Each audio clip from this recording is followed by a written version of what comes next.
ahead and put up Van Gogh here, and we're going to go live on YouTube. And let's see, let's go ahead and straighten the painting here. So we are replacing the painting. Hey there, students, Tom Ritchie here, and let's get this painting balanced a little bit here. All right, so there we go. Still had George Washington up from the A-Push review. Those of y'all taking A-Push next year, remember I'm going to be here for you. So with that, let's go ahead and get started with the night before Euro, a little AP Euro review. So with that, let's go ahead, ladies and gentlemen, and first things first. Peter the Great, Russian Tsar, might have heard of me. Warm water port, yeah, that's what I want to see. European tour going west, want to come with me? I'd rather die than have a noble running me. Shave that beard, show me them lips. Better grab a hammer because I'm building ships. Sailing down to Azov for a campaign. Turks couldn't hold the place after I came. I got a warm water port, ruling absolutely. Wear French fashions in my court, ruling absolutely. Yes, that's me in that book you're reading, ruling absolutely. Defeating Charles the Charles XII of Sweden, ruling absolutely. When it comes to kings, I ain't mediocre. In Western Europe, I'm the power broker. Dutch Republic, I'm gonna run you over. With English allies, Treaty of Dover. Charles needed money. He was indebted. All those mistresses ruined his credit. Nobles with swords, I ain't sympathetic. But I make new nobles, and they ain't genetic. Give me some art. Make it Baroque. Edict of Nantes. I'm a revoke. I want one king, one law, one faith. That's what I said you can quote. Once fought a war over Spanish succession. The Grand Alliance don't like my aggression. They thought they could win, but they couldn't outshine me. Now at Utrecht and they want to sign me. Woo! All right. So, ladies and gentlemen, all right. So we're going to start a little bit, with some warm water rap. Now, remember, that's going to be on my SoundCloud, okay? So if you look at Tom Ritchie SoundCloud, also that music video is here on my YouTube channel, okay? So with that, ladies and gentlemen, we'll do a little bit more rapping. We've even got to sing the Napoleon song, right? We're going to be here for about an hour before we transition over to Marco Learning's channel. And let me also tell you about some other opportunities tonight. So first of all, Romulus Euro is at the App Store, okay? It's just a little trivia app. Now, ignore that American Revolution thing. I need to replace that screenshot. That's from Romulus A-Push Review. But basically, Romulus is a little trivia app available at the App Store and at Google Play. And it's just, you can go to any of these topics in AP Euro, and you can decide, okay, the Renaissance, the Reformation, Age of Absolutism, Science and Enlightenment, the French Revolution. And it'll give you little trivia questions. It's a great little way to study, because a lot of people, they're like, hey, I was trying to write an LEQ, and then I was like, wait, is that, what was that name? What was that law? What was that thing that happened? All of that. So this is just something that could be a handy little study tool. Also, at 9:30 p.m. Eastern, I am going to be hosting the Art of Euro, which is going to be a premium art review. Okay, so that is available at crowdcast.io/Tom Ritchie. If you're watching on YouTube, I have that in the chat. Okay, that is posted in the chat. That is at 9:30 p.m. Eastern. That is going to be a premium thing. Now, the other thing I want to say about that, everybody who purchases a ticket to the Art of Euro, you're going to get a link for a YouTube, like an unlisted YouTube co-stream that you can actually share with your friends. If you are a student, you can share it with your classmates, and if you're a teacher, you can share it with your students. So the thing is, you get a ticket. I don't mind you, sending other people a link, letting them watch, that sort of thing. So that's going to be at 9:30 p.m. Eastern. Okay, so that's something just to kind of keep in mind there. So with that, let's go ahead and see what we've got. We're all going to get questions about the Renaissance and Reformation. Okay, now yesterday I focused on the 20th century, so that's something that we'll note there. Now also I did Marxism and Leninism. Now let me go ahead and Russian Revolution. Okay, so I'm going to go ahead and share some tutoring notes. Now, we focused on this yesterday. We did a lot of 20th century stuff in yesterday's review, so I'm not going to do a lot of 20th century tonight, but I will share these tutoring notes with y'all. Okay, so Russian Revolution notes. Okay, so and so this is just a little note sheet of some tutoring notes that I've shared in the past, and people have found them helpful. So I'm going to go ahead and I'm going to share that on YouTube as well. All right, so let's see what we've got here. Connor, let's get this bread. Friday, more like 5-day. Let's get this bread. All right, so with that, ladies and gentlemen, Noah, Mr. Goot's favorite student, I tell you what, from Virginia Beach, Virginia. All right, so as far as that goes, great to have Virginia Beach represented. Mr. Goot's class, Miss Lawrence's students are over here. So as far as that goes, can I give an overview of Marxism and Leninism? Now, Leninisms. All right, so I've already done that in a previous session. So last night we did that. So I'm sharing these notes here, the Russian Revolution, and just going through that. Now, one of the things I've got here is that Marx and Lenin, they agree that in the basic principles that history is based on class struggle. The prevailing capitalist order represents the last stage of the class struggle. The capitalist order will be overthrown by the working class in a violent revolution, establishing a communist society that will get rid of all class distinctions, ending the class struggle that has gone on throughout history. Now, Marx is a scientific socialist. Marx called other socialists utopian socialists, okay? And so with that, call them utopian socialists. He's like, look, I've got this down to a science. He said that the communist revolution can only happen in a place that had already had a bourgeois revolution and had fully urbanized and industrialized, because he says this is a process basically going from feudalism to capitalism and then finally to communism. And also he said that this revolution is going to happen naturally. Nobody's going to plan it. It's just the working class is going to develop a class consciousness. And once they do, they're going to spontaneously combust without any help. And the ideal setting for a revolution is in Britain or Germany or somewhere like that. Now, Lenin is like, I want to bring a communist revolution to Russia. So he says, no, we don't need that. We can have a communist revolution in a nation that's never experienced a proper bourgeois revolution, or even a nation that hasn't been properly, fully industrialized and urbanized on the level of Western Europe. And also, he said, look, the working class is not going to independently develop a sense of class consciousness. The working class is going to be co-opted by liberal reformers and other folks like that. And so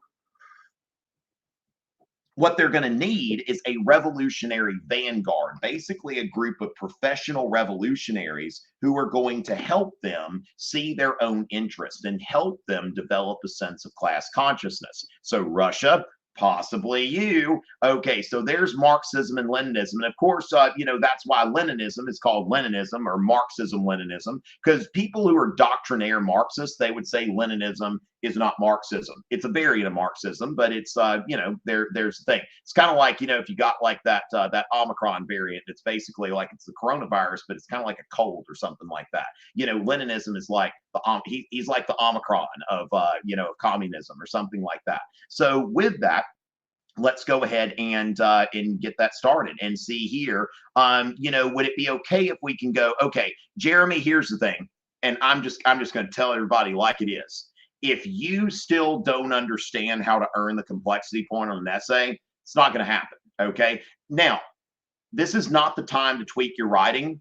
Just like if you're an athlete, okay? If somebody's like, the baseball team at my school is playing tonight. I hope they do awesome, okay? But the thing is that, a member of the baseball team is not going to at the playoff game be like, hey, coach, show me how to throw a new pitch. Okay, they're going to throw pitches that they've thrown many times in practice. Okay, so as far as that goes, that they need to do something. We've practiced it, and so with that, that's something that right now I would agree with Melissa. You need to be working on content, because the more content that is in your mind, the better you're going to write.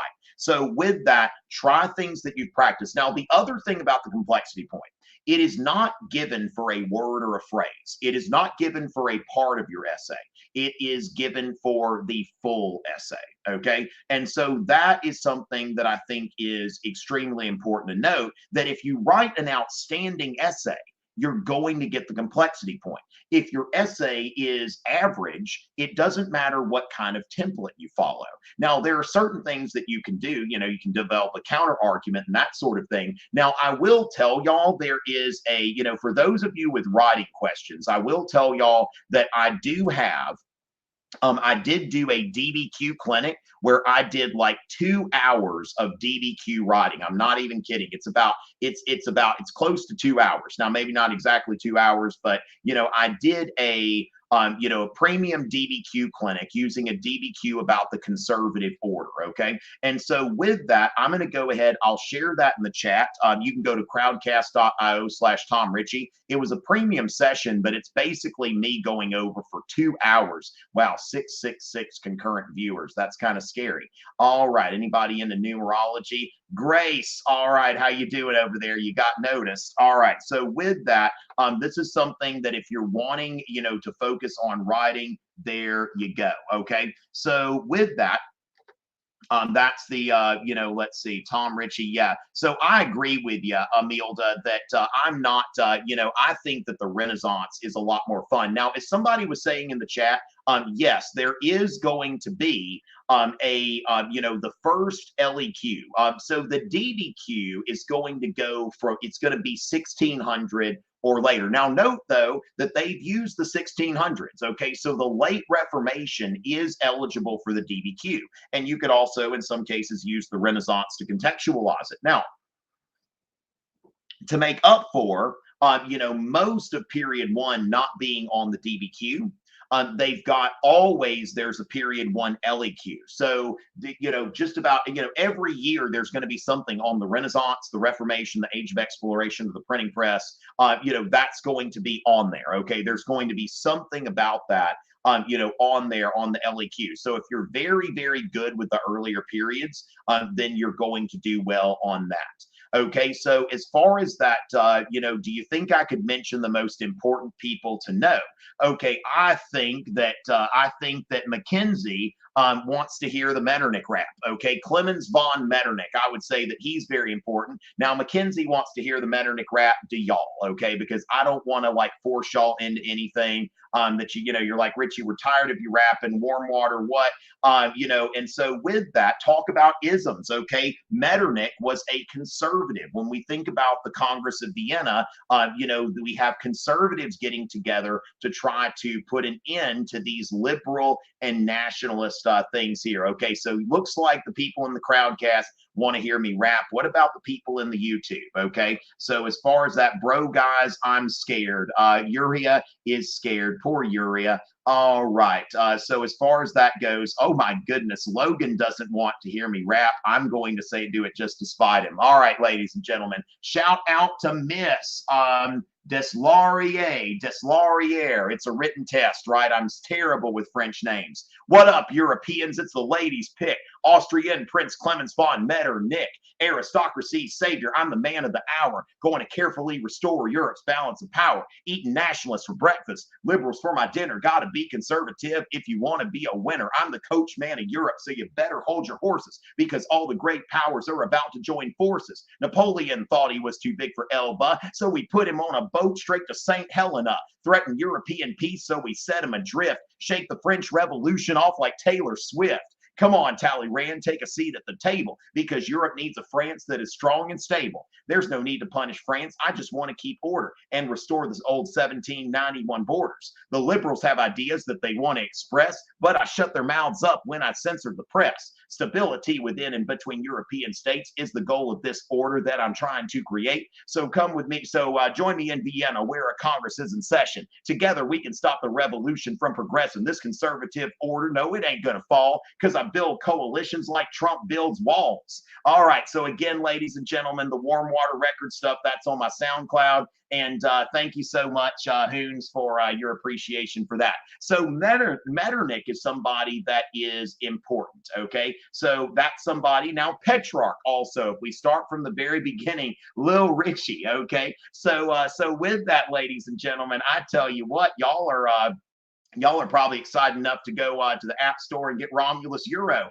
All right, so with that, ladies and gentlemen, thank you. So Metternich, somebody's very very important. Petrarch, okay, Petrarch, the father of humanism. I always like to think about, which I've actually got a book of Petrarch's poetry here, like right by me. I was using it in something before. It's beautiful. Now I can't read Italian, but even reading it in English, it's beautiful. But the thing is that Petrarch, the father of humanism, I always think about him holding little baby humanism. It's like, I mean, I just think like, what does little baby humanism look like? It looks like a little like Greek Roman baby or something. What's a Greek Roman baby look like? I don't know. Maybe he's got like a little, I don't know, but little baby humanism. It's so cute. So with that, Petrarch, the father of humanism, Petrarch went and got, these texts written by the Roman, statesman and philosopher Cicero. And so with that, this is something that, that Petrarch, the father of humanism. Now, also, if we go to the Northern Renaissance, now let me go ahead and note here, marcolearning.com/AP Euro. Okay, marcolearning.com/AP Euro. I'm going to go ahead and share this in the chat. And this is something where we've got some study guides from the earlier periods. Okay, so there are some study guides from the earlier periods that I think are going to be very helpful for you. So let's go ahead and share that in the YouTube chat as well. marcolearning.com/AP Euro. And so let me just show you around this, because this is going to be a great way if you're thinking about preparing for that, that first LEQ, the Italian Renaissance, the Northern Renaissance, the printing press. We've got the new monarchies, the age of exploration, the wars of religion, and the Catholic Reformation. All of this is eligible for the first LEQ. And so when we're thinking about the Northern Renaissance, Erasmus, okay, Erasmus of Rotterdam shows up in the course and exam description specifically. So Erasmus of Rotterdam, and then his BFF Thomas More is not a bad person to know there. So with that, I would say for the Northern Renaissance that, that Erasmus is going to be the most important. Now, when we think about the Italian Renaissance, Petrarch, but also Pico, della, mirandola, Machiavelli, so with that, when you look at these things, we include people who are going to be important for you here. Okay, so with that, now someone was asking earlier in the chat about why is secularism increasing during this time. Now, part of it is that the Catholic Church is having some internal problems. The Catholic Church's grip is kind of weakening internally. Its moral authority is at a low. Corruption is at a high there. And so on one hand, you've got that. Now, on the other hand, you have this classical revival. So you see here when you look at Raphael's The School of Athens, that all of these Greek and Roman philosophers, of antiquity, there is some legitimate interest there. And this is something, when you think about Botticelli's Birth of Venus. Now, there's a handout that I've got on my website, Sistine Works of Renaissance Art. Okay, Sistine Works of Renaissance Art. Now, this is where you get it. There's 16 of them. All right. So, and somebody asked about popes to know. The only pope that I would say it could be useful to know by name, if you've got something about like the fall of communism, John Paul II, Pope John Paul II, a Polish pope that was very, very important and very active in crusading against communism, which of course communists persecuted the church. So with this, I'm going to go ahead and make this available to y'all here. Okay, so let me go ahead and note that, and we'll go ahead and put that into the chat here. All right, and did we freeze? Oh my goodness, it looks like we've got that here. It looks like we're frozen on. Okay, we're back on YouTube, it looks like, hopefully. All right, looks like we froze for a little bit on YouTube, but it looks like we're back. So, early Renaissance art, when you look at like Masaccio's tribute money. Now, a lot of the Renaissance paintings are, in art, are inspired by the Bible and Christianity. We want to note that while there's growing secularism, in the Renaissance, there is, if we looked at the Renaissance, there's still burning heretics at the stake. You still don't have like, religious diversity in a lot of these places, like certainly not in, Renaissance Italy and places like this. So the thing is that it's not really until the Enlightenment that religious toleration begins to become a thing. So compared to today, we would say that place isn't secular, but at the same time, it's secular compared to what came before it. And so you see a lot of religious figures. There is Jesus in Masaccios, the tribute money. Now, as far as Brunelleschi, the Florence Cathedral dome. So the Florence Cathedral is begun as a standard medieval cathedral. You see that the tower looks a lot like Notre Dame. It looks like this Gothic architecture.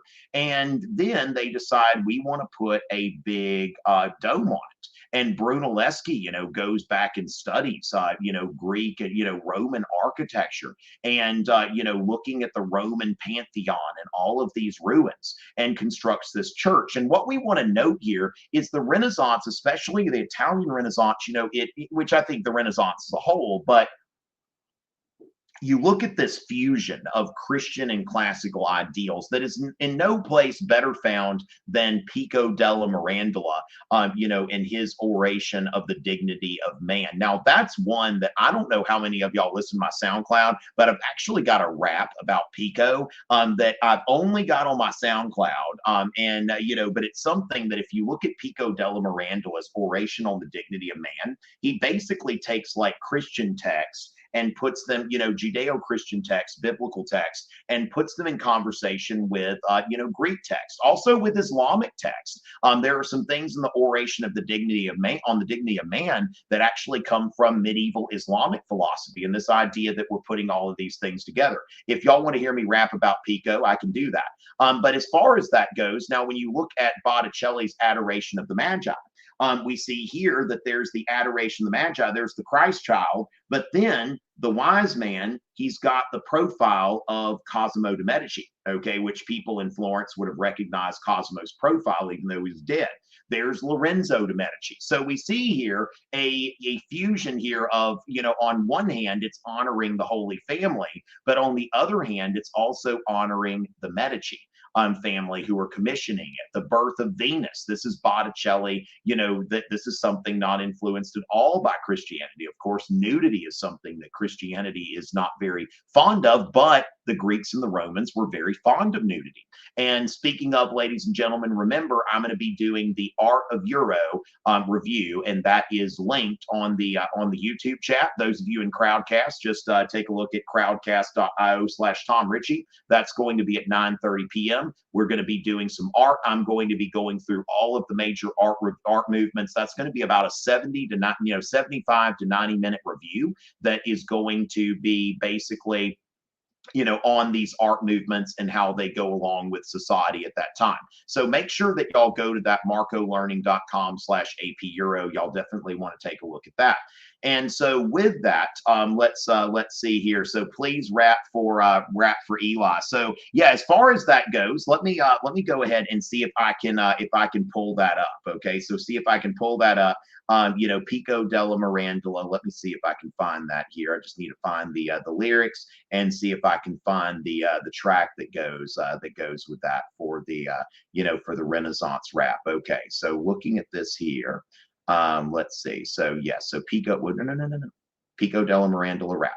All right. So let's see. Pico della Mirandola rap. Okay, a little Warm Water Records. Okay, so basically the oration on the dignity of man. Again, Pico is combining like classical and Christian ideals. Now, the Catholic Church didn't like it. They didn't like Catholic theology being tied up with all of these like Jewish mysticism and Greek philosophy and Islamic philosophy. So they actually, like, this was the first book, Pico's 900 Theses. Martin Luther wrote 95 Theses. Pico della Mirandola wrote 900 Theses. And so the thing is, and also I have a reference here to Pico getting caught with like Lorenzo de' Medici's cousin's wife, and Lorenzo being the patron of the arts and philosophy that he is, he tells his his relative, he's like, look, he had beaten Pico up, put him in jail, maybe he was about to be killed or something, but he's like, hey, this guy's a philosopher, you got to let him go. And so with that, let me go ahead and let's see, where is the, there's the beat. All right, and again, this is the spirit of the Renaissance. Okay, so let's see here. All right.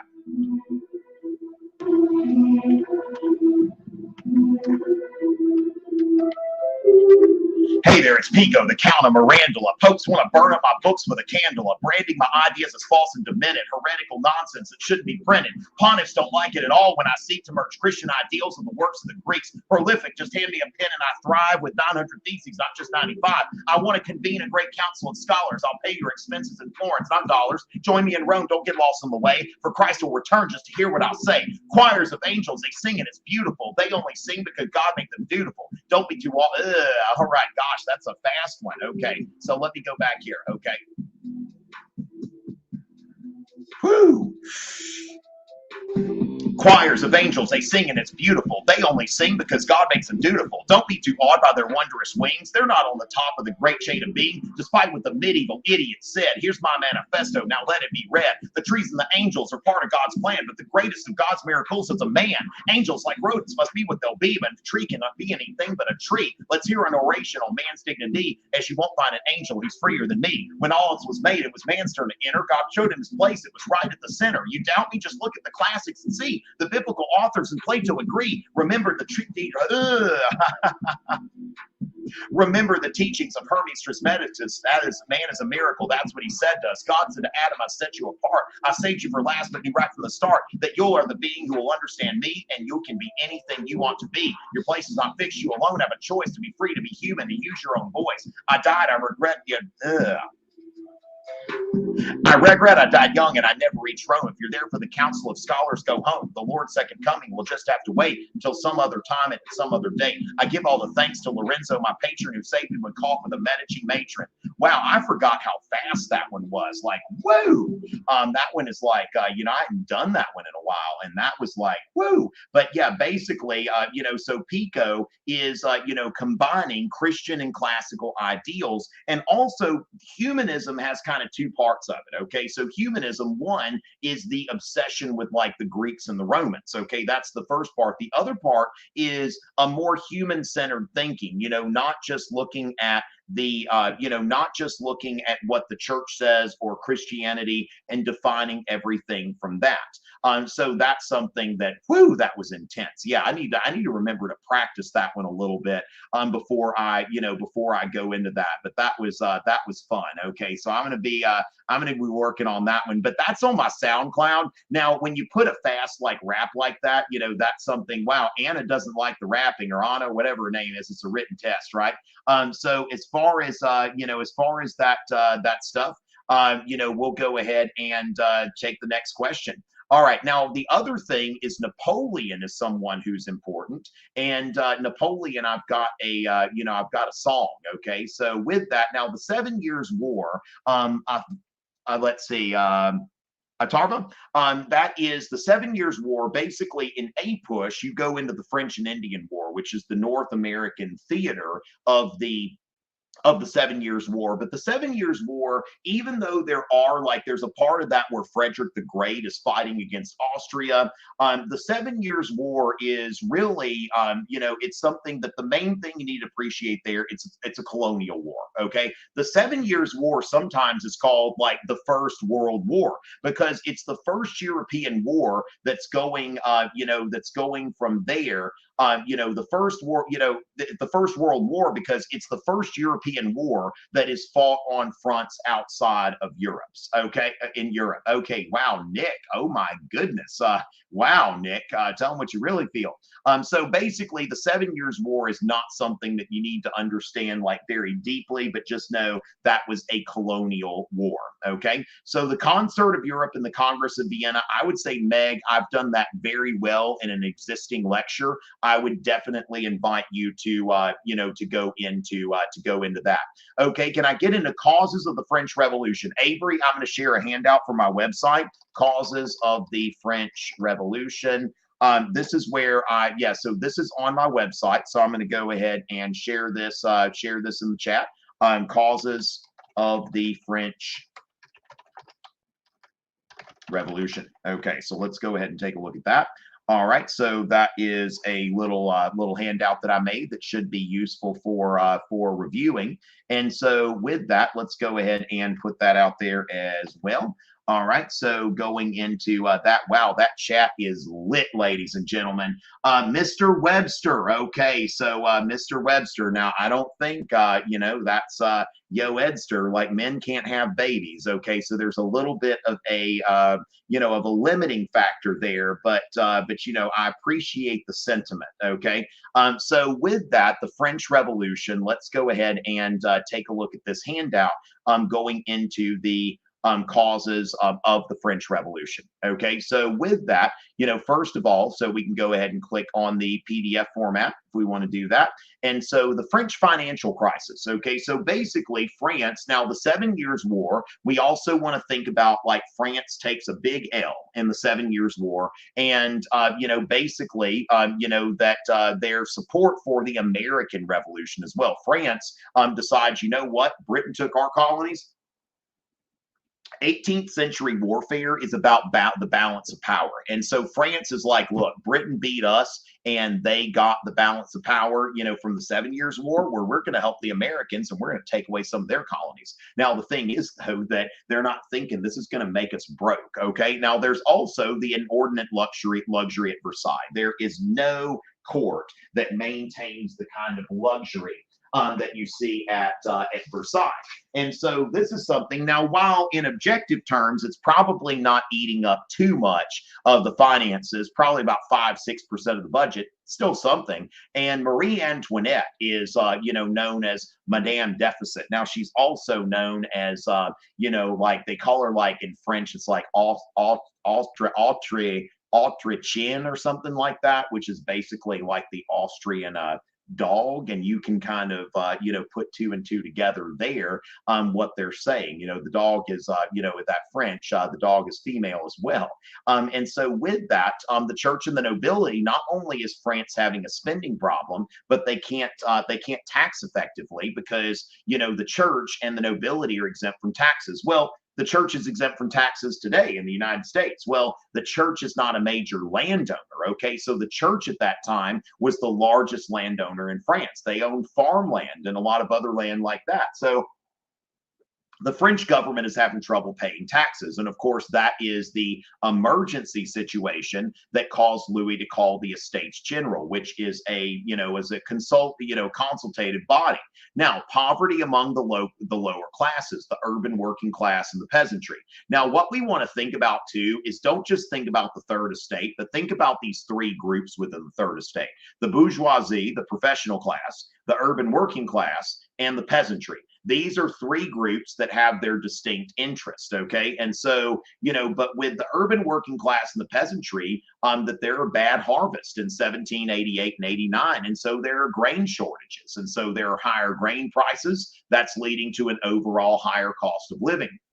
Now, at the same time, the working class faced lower wages. Okay, that made it difficult. Not only are they paying, higher prices, but they are making lower wages. And so then the rise of the bourgeoisie, which I call the professional class. These are educated people who don't work with their hands. Lawyers, merchants, physicians, teachers, and professors. Okay, where these people are gaining wealth, but they're not gaining political power.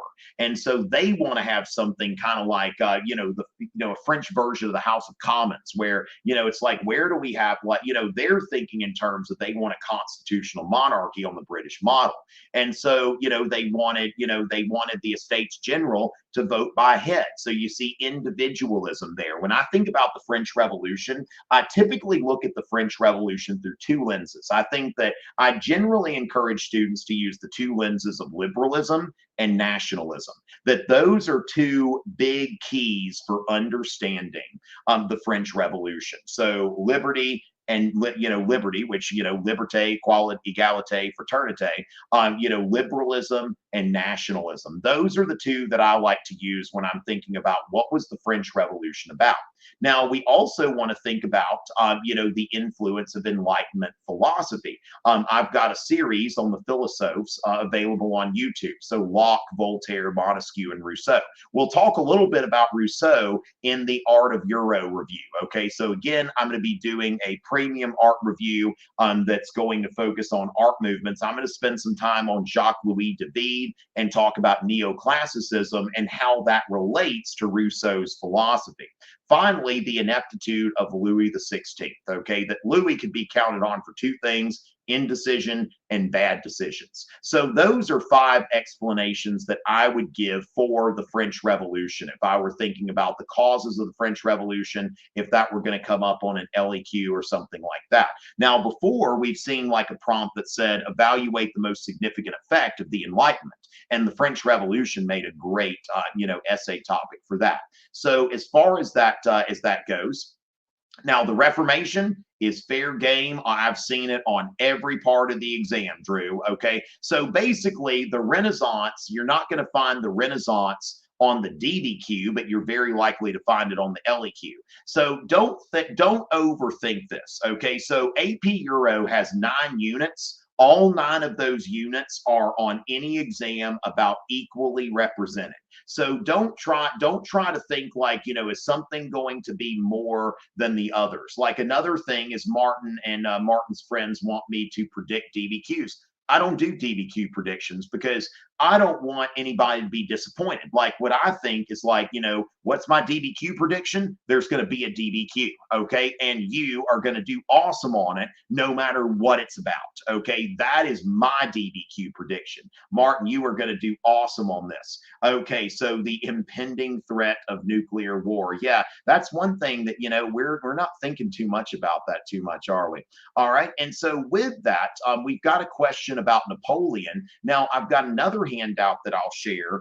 Did Napoleon betray the French Revolution? And I went over this on Tuesday night. Okay, so Tuesday night's session, if you go back to that, I did a good bit on Napoleon, including this handout here. Did Napoleon betray the French Revolution? Okay, so did Napoleon betray the French Revolution? And in this handout, I'm inviting you to look at Napoleon in a bigger light and look at the French Revolution as something bigger than just being about representative government. Okay, so I think that that's something that's important. That, oh my goodness, we got some trolls out there breaking. The exam has been moved to Monday. All right, good one, good one, good one.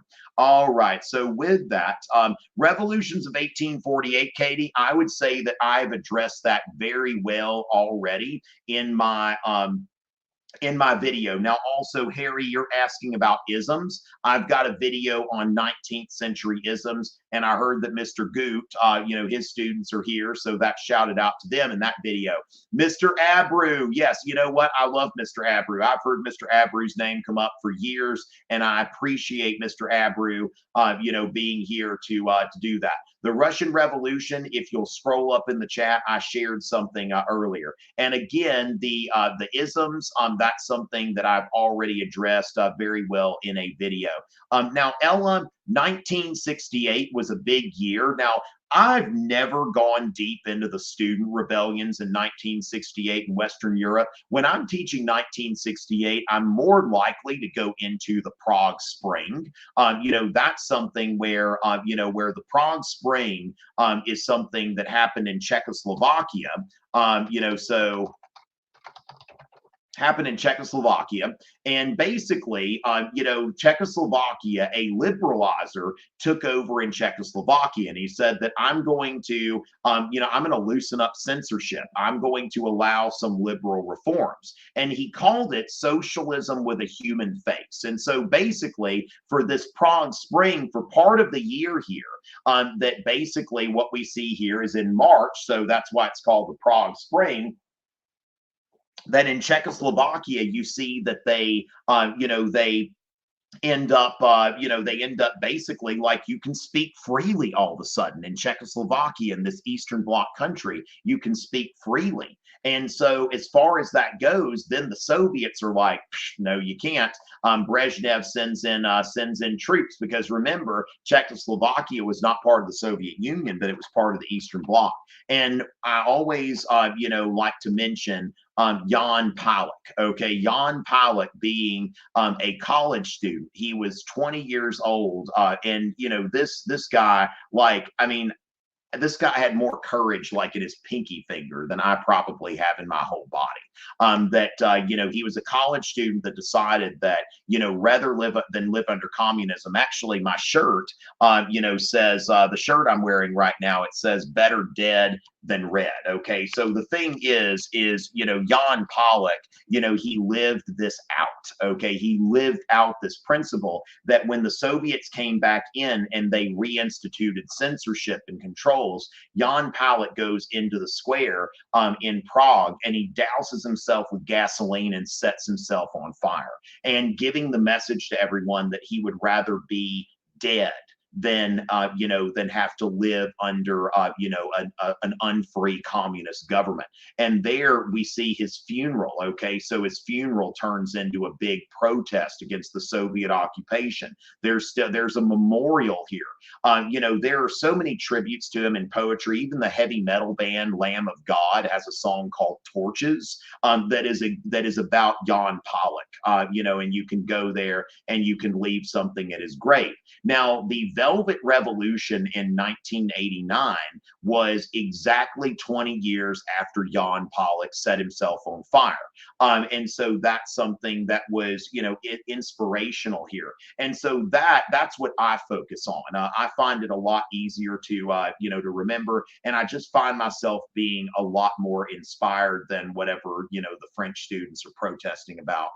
You know, when you see that what somebody did to himself, you know, living under communism. And so with that, you know, as far as that goes, we've got, you know, so Amilda and Navin, it looks like y'all made friends. All right. So Miss Shosel. Okay. So we've got Miss Shosel's class. And yeah, so, you know, somebody said, I love Lamb of God. Yeah, listen to that song, Torches. It's actually got the guy from the singer, the vocalist from the Dillinger Escape Plan is actually doing, you know, vocals on there as well. Lexi, Lily says, all right. So, you know, so yeah, some of y'all listen to Sabaton. Okay, so y'all like this. Miss Stewart. And also, ladies and gentlemen, Instagram shout outs. Okay, so I'm going to go to Instagram and we'll do some Instagram shout outs. Let's see who my most recent Instagram followers are here. And so with that, let's see who's done that recently. Infamous E12, Meat 9K, Kylie 3BB, Piggy Power 8, Arjun Singe, and Sabrina Gerson. Y'all are, thank you for your support. I'm going to do some more Instagram things later. And so with that, and really, y'all just keep lighting up the chat. I love when y'all are like yelling and all capsing and all of that kind of stuff. So as far as that, I did. Okay, now I don't know if I would call us the Panzer Elite. That's not. You know, not no. So as far as that goes, you know, we've got that.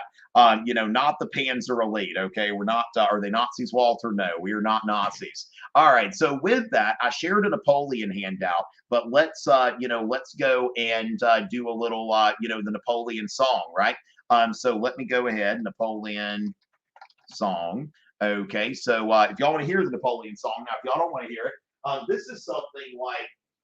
The story behind this song, I, you know, wrote this song, you know, remember when, you know, the government said, like, you know, Fauci and those folks, they were like, oh, you know, go home for 2 weeks. We're going to take care of this virus. And, you know, I went home for 2 weeks. And while that was going on, I wrote a song. I was like, you know what, while I'm home right now, I guess I'll write a song. And I wrote a song about Napoleon. So with that, do y'all want to hear it? All right, looks like y'all want to hear it. Crabtree wants to hear it. Now, this isn't a rap. This is an actual song. I've got my guitar here. So we're going to you know, just a little song about Napoleon. So let's go ahead and get that going.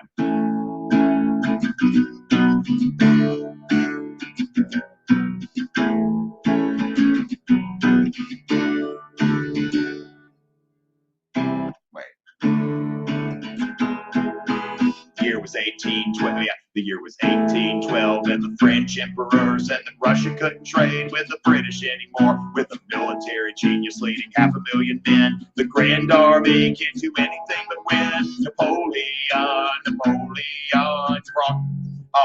So let's see. Sorry about that.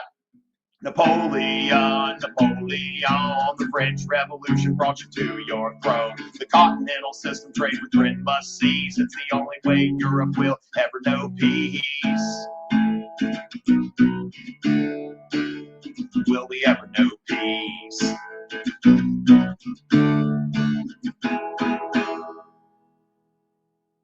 Coming back with Russia, not as many as before. The French Grand Army ain't so grand anymore. Watch Moscow burn with the fires of hell in our retreat. It didn't go so well. Napoleon wanted Borodina, but he couldn't win the war. Time to raise a new army with esprit de corps, cause the Sixth Coalition's coming back for more.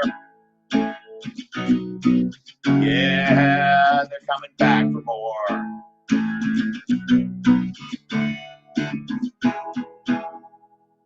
Lost the battle of the nations against Europe's armies, just like Leonidas lost to Persians at Thermopylae. I wanted to keep fighting, but then after a debate, the French generals all decided it was time to abdicate.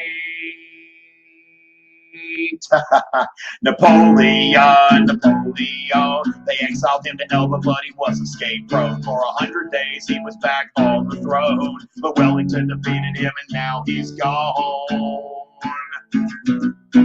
And now he's gone. And now he's gone.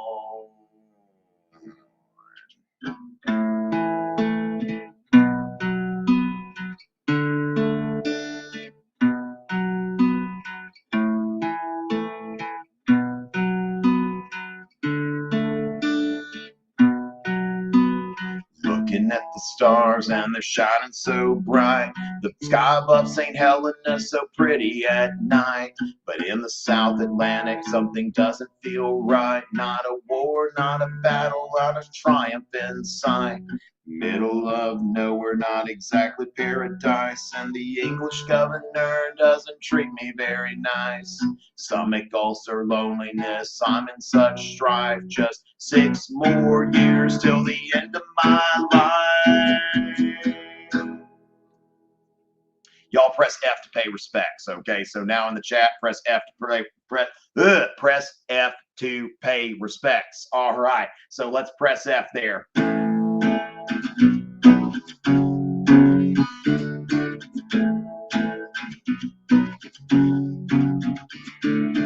1840, they brought you home, built an unmarked tomb beneath the classical dome. Now you're gut martyred by a dozen angels made of stone, and on the 17th of June, you were not alone.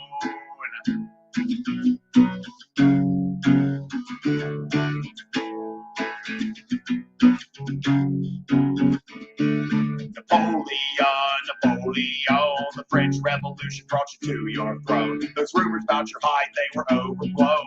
Made your mark of history, so you'll never be gone.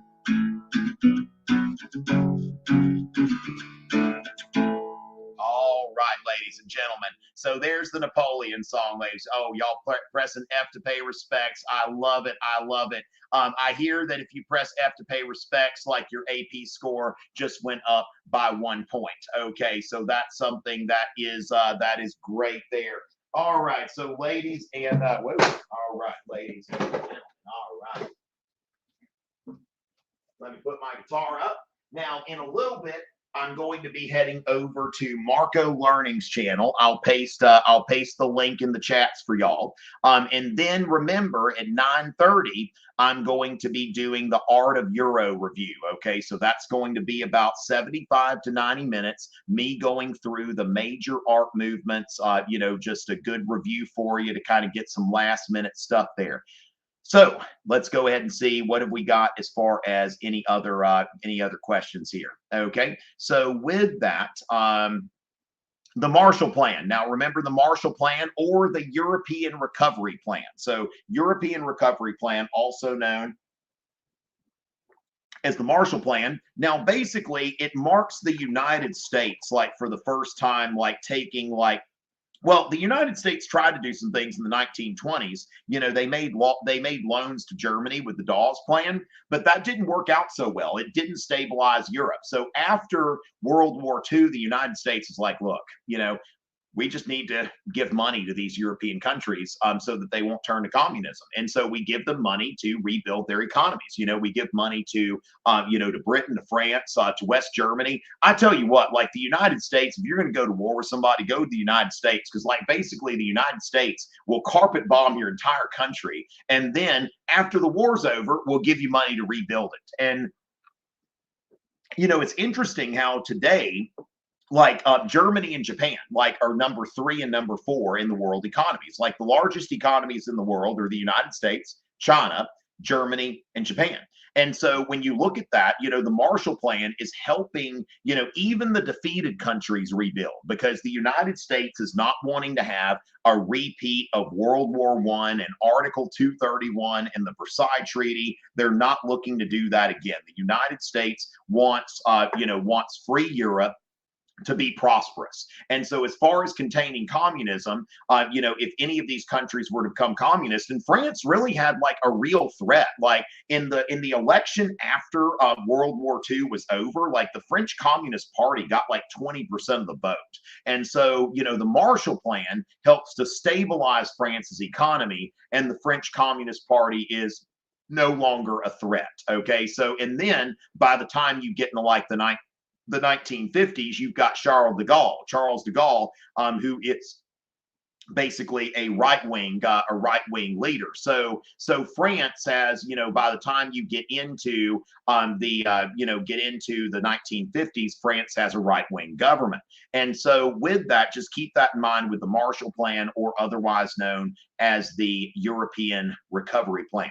So with that, ladies and gentlemen, I want to wish y'all the best of luck on your exams tomorrow. And unfortunately, we won't have like our breakfast with Richie tomorrow, which, usually we have a breakfast, but now the exam's in the morning. Now, remember at 9:30, I'm going to, you're going to see the Art of Euro, crowdcast.io/Tom Ritchie. That's a premium session. And then remember that Romulus Euro is a neat little trivia app, that is available at the App Store. Let's see if we can get that to number 1 in education tonight. That would be kind of cool, wouldn't it? All right. So for me, all right. So now, even though one thing to note, apps, like app development, is not a very profitable business. Like, don't think like, oh, I'm going to have an app and I'm going to quit my day job. No, you're not. Not unless it's like Clash Royale or something like that, which gets $5 from me every month for that pass Royale. So with that, ladies and gentlemen, I guess I got a little more time to clash now that we've got this. So with this, ladies and gentlemen, I'm about to head over to Marco Learning's channel. Let me share the link because I'm gonna go ahead and start that, and then again we're going to be doing the thing from there.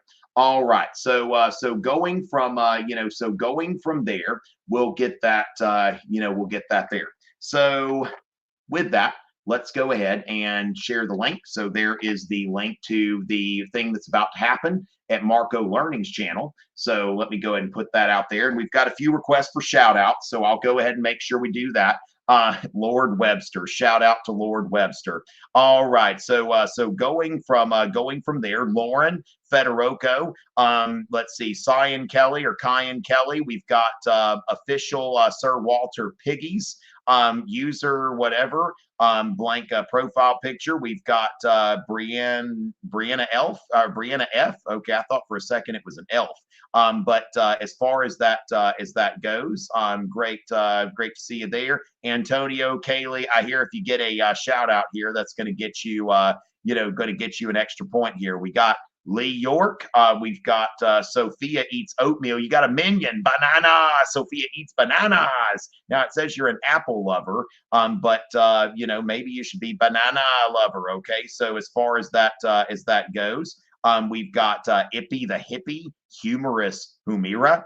And let's see, Nora Coleman 01, Ha Vince 24, Corinne Hyman, Swaggy AZN, and CR Doyen 10. We've got Amari and Max Abro. We've got Aiden Tumanello and Aaron Vargas. Let's see, Mitch Humball, CZ Starbright, Mate Carton.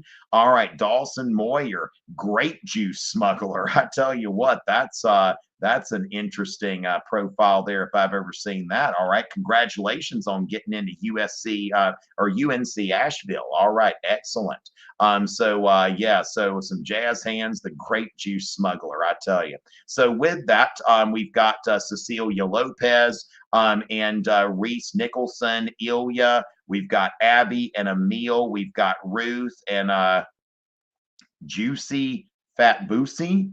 Let's see, Madrier, Lydia May, and Luca Laws, Chris Sides, and Super Juan loves Kaya, and it's Angel period H, James Shepherds, Anna Claire F.